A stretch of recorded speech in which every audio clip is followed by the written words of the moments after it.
So this is a plot that I just planted middle of March this year. We haven't had it in the past, and it's a really lush clover. It actually looks amazing, just a little bit weedy, but not too bad. And we don't have a stand on this edge at all, but I'm gonna put one. I'm just trying to pick a tree. Gonna have a really nice southeast wind stand, which we get quite a bit here actually. I designed this plot in mind for bow hunting. I'm gonna have to see exactly from the rangefinder when I pick a tree, but I think it should be under 40 yards to the far side of the plot. I was gonna make it further at first, but figured why put them out of bow range when you don't have to. And it's kind of long and skinny, leading away from this cover. So a lot of the bedding's back here. They should work this way. Wind should be blowing that way. Should work out pretty well. So would you spray this with clethodim for the grass or just mow it?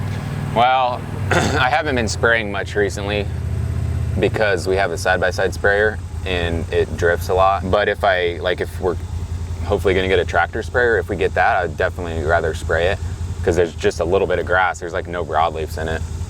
But if I just clip the grass and let the clover come up a little bit, you know, outcompete it, then that usually works okay too. You guys see any trees? I mean, there's like that tree behind that cedar, which would be really good cover, but it's almost too much in this corner. There's a cedar right there. Plenty of cover in that. Could be on that right side of that cedar. Where I'd put it. There's two cedars back there actually.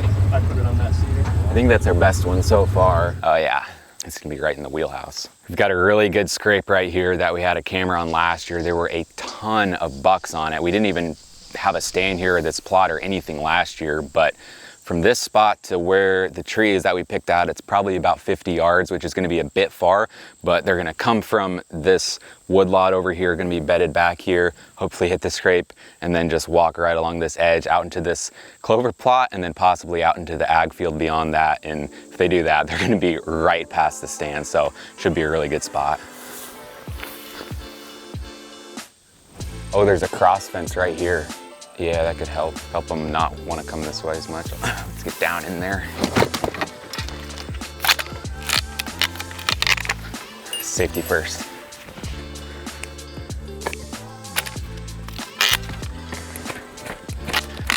Honestly, I'm about ready. Thanks.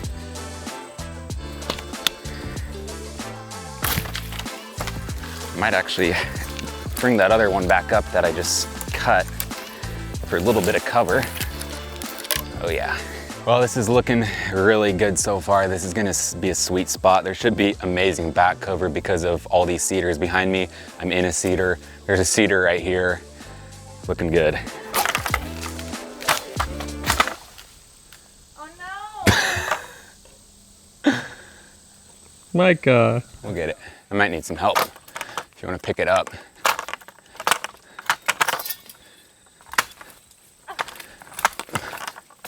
Can you grab that for me, please?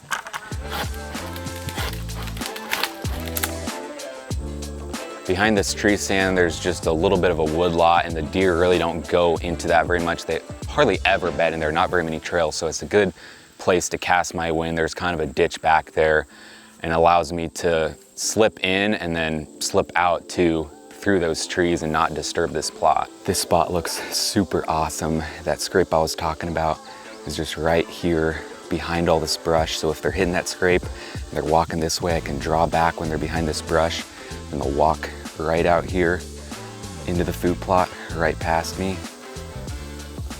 I've got plenty of shot opportunities there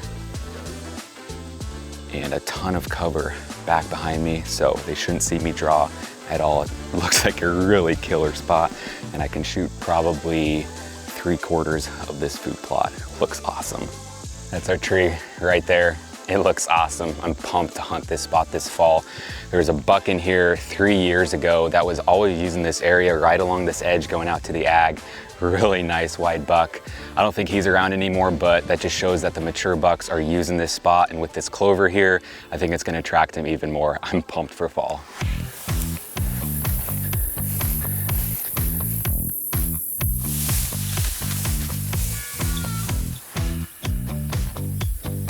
Bedded right here on the edge of the pond.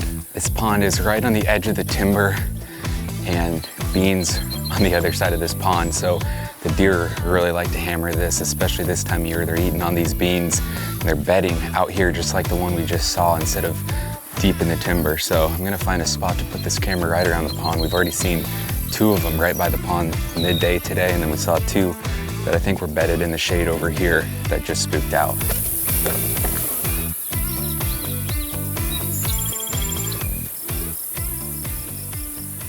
This food plot here is clover and alfalfa mix. Had a couple really good hunts here last fall.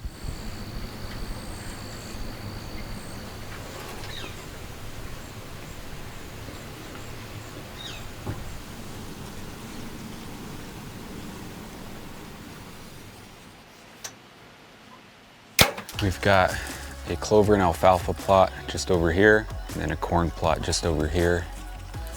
So a lot of the deer in this area, pretty much all the deer in this area, come to this water to drink all year round, especially in the fall.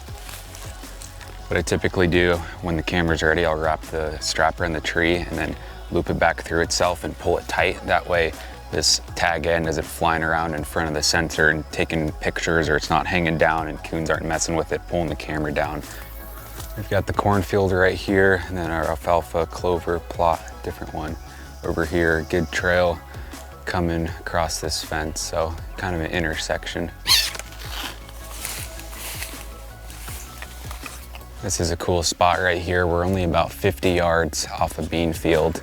Had a camera here last year, and there were multiple shooters on this pond in the rut, in pre-rut.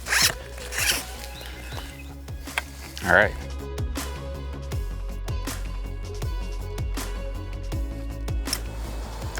Well, I'm super excited to hunt that tree stand setup. Season's just around the corner. There's been a couple really nice bucks showing up on camera not far from that food plot already. I wish the best of luck for you this season. Josh and I are gonna be filming and editing as many videos as we can this hunting season, getting them out to you guys.